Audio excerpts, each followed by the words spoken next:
is may nag-comment sa akin, kahit pa balik-balik ka sa abroad, hindi ka makabili ng sasakyan. Mahirap ka pa rin. Tanga ka.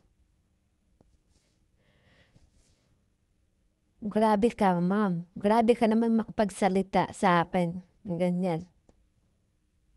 Hindi naman porket nag-abroad kami pangarap na namin na yumaman. Hindi naman lahat ng ganun.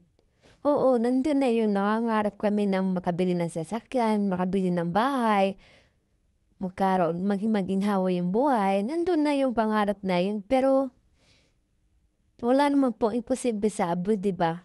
Basta masipag lang. Kaya wag mo kaming laitin na kami mga abroad. Kasi kami nagpakahirap kami magtrabaho para kumita, para makabili ng pangangailangan ng mga anak at masuportahan. Wala namang masama mangarap kung talagang makakabili ng sasakyan. 'Di ba?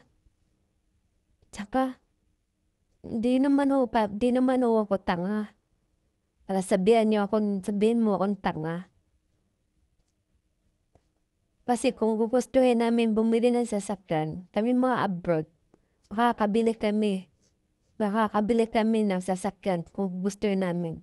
Pero bago namin bilhin yan, uunahin muna namin yung aming pamilya, lalo na yung mga anak namin.